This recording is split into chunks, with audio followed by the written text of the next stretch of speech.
자, 비례연합 당 관련해서 민주당이 지금 시민을 위하여와 사실상 손을 잡고요. 어제부로 개문 발차했어요.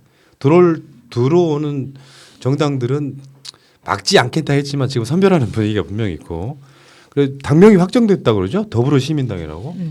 근데 이제 이게 원래 전략대로라고 하면 가나다 순으로 했을 때 뭐 기역자로 시작되면 훨씬 유리하죠. 예. 왜냐하면 그게 의원 의석이 없을 때는, 그러니까 간단히 말하면 의석 수대로 배정이 되고 그 의석 수대로 배정이 되는 가운데 의석이 없을 때는 가나다 순 이 방식이란 말이에요. 의석이 같아도 가나다 순. 그러니까 이제 가자 더불어시민당 이렇게 했어야 되는데. 아니 근데 이제 여기는 민주당 쪽에서 공식적으로 나오는 이야기가 10명 정도는 올 거다. 불출마하시는 분들 와서 당연히 놓아야지. 그렇죠. 뭐 여기서 쭈뼛쭈뼛 거리고 있으면 뭐해. 그럼 말로 해야 하나? 알아서 좀 해야지. 네. 더불어시민당 이건 이제 이런 거죠. 더불어민주당이라고 하는 것을 이미지를 만들기 위해서 한 표라도 끌어들이기 위해서 만드는 궁여지책의 그 이름일 것 같고요. 글자도 하나 틀리잖아. 그러면 더불어시민당이나 더불어민주당 할 때. 근데 이 더불어라는 말 자체가 정말 손혜원 의원의 정말 기가 찬 아이디어가 다시 한번 빛을 발하잖아요. 예. 다 함께 한다는 그런 의미가 있는 거니까. 생각해 보니까 지금 예. 당명을 더불어민주당하고 열린민주당 같이 지은 사람이기도 해요. 예. 이런 경우도 우리나라 역사상 드물 거야. 정말 대한민국 역사상 최초의 이제 정당 장면가. 정당 장면가. 열린민주당은 정봉주 의원이 지은 거 아닌가요? 이제 손혜원 의원이 지었다 칩시다. 브랜드 이만하네. 로고를 손혜원 그런가? 의원님이 하셨죠. 둘이 이간질 시키면 안 되지. 자, 이 가운데 민생당이 비례연합에 참여하기로 했는데 사실은 내 속마음 안 왔으면 좋겠는데 그러니까 지금 그 민생당이 지지율 여론조사가 한 3% 정도 나와요. 그러니까 이 사람들 독자적으로 출마하면 뭐 호남권 등지에서 긁어 모으면은 한석 두석 될까 말까 해. 그러니까 자기들끼리 회의 열어가지고 참여하기로는 결정을 했는데 지금 평화민주당이나 민주평화당이나 뭐 저 대한신당 이런 사람들은 가자 몇 석이라도 얻자 하고 있는데 바른미래당계가 반대하고 나섰어요. 여기에 참여하면 문재인 정부를 도와주는 거다. 이런 미친 그저 대변인 하다가 지금 그 당대표 하고 있는 애 있죠. 김정화. 그 완전 골통이더만. 진짜. 뭐 그렇게 돕기 싫다면은 뭐 밖에 있어도 괜찮죠. 아니, 저는 네, 밖에 있었으면 좋겠어요. 계속 그렇게 지금 그 싸움이 정점이더라고요. 어. 오늘 몸싸움까지 했거든요. 어. 계속 이런 식으로 싸우면서 안 들어왔으면 좋겠다. 이제 날짜 얼마 안 남았습니다. 다음 주면은 다음 네. 주 25일 정도면은 이미 대부분 다 결정이 된다고 보고 어쨌건 민생당은 이 당론으로 추인을 해야 되는 상황이 남아 있긴 한데 여기서 어떤 한 축이 막 반대를 하고 나서면 좀 힘들 거라고 보고요. 그러니까 얘네들은 지금 사실상의 미래통합당 부류와 이질적으로 합쳐져 있다 보니까 항상 이런 지지고 볶는 상황이 나오는 거고요. 어쨌건 제 속마음은 안 들어왔으면 좋겠는데 왜냐면은 이 사람들이 지금 원내 교섭단체가 됐어요. 저번에 그 셀프 제명한 것이 무효가 되면서 실제로는 밖에 나가버렸지만 이 사람들이 이 정당에 빠져나가지 못하고 있다 보니까 결국에는 원내 교섭단체가 돼가지고 이번에 추경 서로 협의할 때도 원내 교섭단체 대표가 가서 서로 그거를 협의하고 있어. 그러니까 그런 거 보면 너무 재밌지 않습니까? 대한민국 정말 재미있어요. 만약에 이렇게 내가 교섭단체가 되겠다 듣고 아닌데 그냥 가만히 있었는데 그 덩그러니 돼버렸어. 지금 어떤 당은 교섭단체가 되기 위해서 정말 필사의 노력을 하고 있는데도 안 되는 당이 있는가 하면. 근데 역사적으로 사라질 정당이 눈치는 빨라가지고 기어 들어오면요. 한두 석으로 끝낼 수 있는 상태를 지금 한 6석 줘야 돼. 생각해봐. 속마음이야. 나는 뭐 민주당 사람도 뭐 민주당에 무슨 중요한 당직 맡고 있는 사람도 아니니까 속마음은 그런 거지. 이따가 그 이야기를 계속 쭉 앞에 하겠습니다만 사실 민주당에서 뽑아 올린 인재들 많잖아요. 예. 그러니까 자꾸 민주당에서 7석만을 강조하는 건 난 말이 안 된다고 생각해. 예. 난 정확하게 이상희 교수님까지. 그렇지. 15번까지 합시다. 기준은 이상희로 갑시다. 15번이 홀수가 여성표니까 15번까지 되는 걸로. 그래서 민생당이 안 들어왔으면 좋겠다. 이거는 일반인 방송의 특성이기도 해요. 아니 그냥 민생당 같은 경우에는 뭐 내가 신랑감으로 생각도 안 하고 있는데 왜 지들끼리 싸우나 뭐 이런 거죠. 오늘 비유는 실패. 죄송합니다. 그닥 와닿지가 않는다. 고은님 감사합니다. 조국 장관님을 지지합니다. 네, 이렇게 자, 넘어갈게요. 일단 알겠고요. 그 가운데 나 이런 이야기 꼭 하고 싶어요. 지금 윤호중 사무총장이 전반적인 분위기가 그런 거거든요. 녹색당을 받기 어렵다고 하는 건 성소수자 관련한 무의미한 논쟁을 하기 싫다 이런 의미고 민중당도 받기는 받겠지만 안 왔으면 좋겠다 이런 뉘앙스를 풍겼거든요. 저는 이런 방식은 솔직히 개인적으로 반대예요.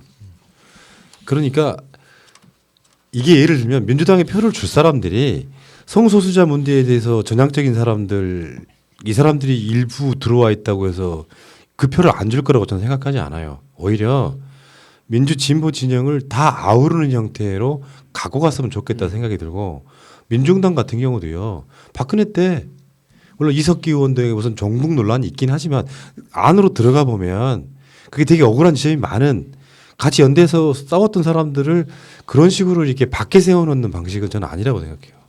안 맞더라도 그 다양성 자체를 존중해주면서 민주당이 가는 것이 장기적으로 봤을 때는 훨씬 유리하다고 봐요. 니들은 종북 논란이 있었던 당이니까 들어오지 마. 성소수자에 대해서 생각이 전향적이니까 들어오지 마라고 하는 건 속 내용, 그러니까 논란 자체가 일어나는 것이 도움이 안 된다라고 하는 속 내용을 넘어서 가지고요. 다른 면에서 보면은 이쪽 사실 그렇지 않아요? 나는 성소수자에 대해서 내가 그것을 할 수는 없지만 존중한다고 생각하는 게 되게 민주 시민들이 난 기본이 있다고 생각하고 지금이 때가 어느 때인데 종북 논란이 먹혀요? 그럴 때는 과감하게 받아들임으로써 여기가 진짜 큰 집이야를 저는 보여주는 게 난 더 중요하다고 보거든요. 그러니까 저도 윤호중 사무총장이 그러니까 서면으로든 구두로든 사과를 하는 게 맞다고 봐요.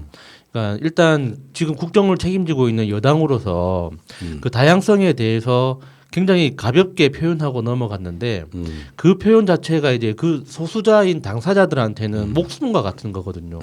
자신의 생존이 왔다 갔다 하는 문제이기 때문에 인권의 차원에서 이제 실수한 건 맞다고 생각해요.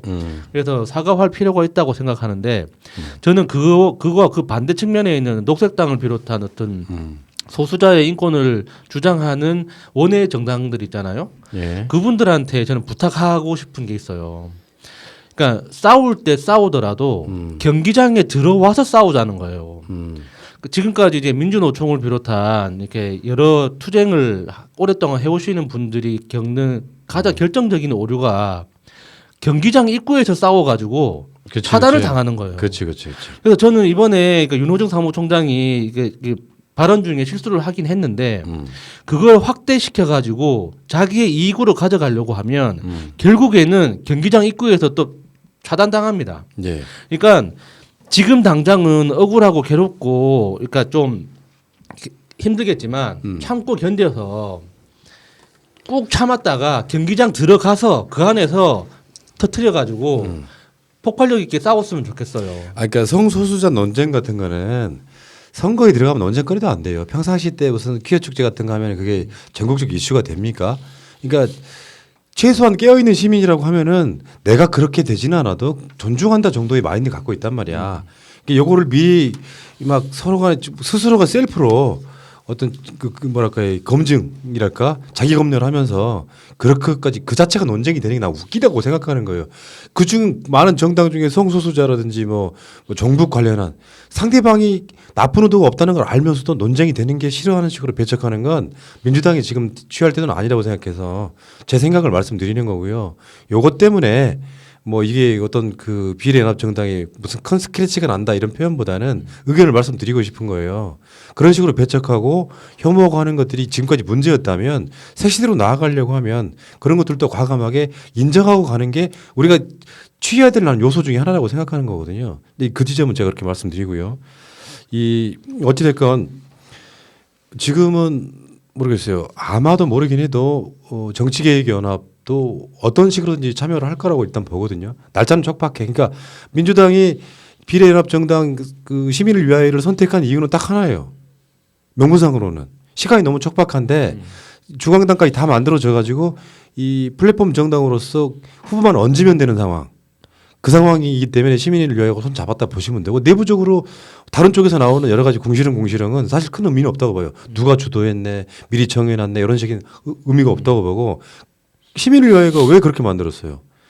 시간이 촉박하기 때문에 미리 빈 그릇의 정당, 플랫폼 정당을 만들어 놓겠다고 띄운 거기 때문에 그 지점에 대해서는 대승적으로 양보할 건 양보해야 된다고 생각하는데 이제 특정 정당은 이러이러한 이유 때문에 안 돼가 예를 들면 막 사회적 논란이 엄청 심하고 무슨 뭐 비열한 범죄 이런 게 아니라고 하면 일단 열어놓은 상황에서 선별해 갖고 들어가는 건 좀 저는 제 생각은 동의하지 않습니다. 자, 어쨌건 그렇고 시간이 없다 보니까 개문발차해서 쭉 가고는 있어요. 얼마 안 남았고 지금 총선이 오늘 방송하는 시점으로 보면 28일밖에 안 남았습니다. 정확하게 4주가 남아 있는 거죠. 왜? 총선은 수요일 날 있어요. 오늘이 수요일이지. 4주 후에 총선은 열린단 말이에요. 그리고 다음 주 25일 정도면은 이제 후보 등록까지 해야 되는 상황이에요. 그리고 선거 한 보름쯤 남겨놓고는 공식 선거운동에 돌입해요. 이 과정이 남아있기 때문에 최대한 빠른 시간 내에 최대한 빠르게 가자. 목적은 미래한국당이 비례의석을 어마어마하게 가져가서 저들이 일당이 되는 걸 막자. 예. 이 명분 외에 다른 건 없다 이렇게 보시면 될 것 같습니다. 자, 그 이야기는 여기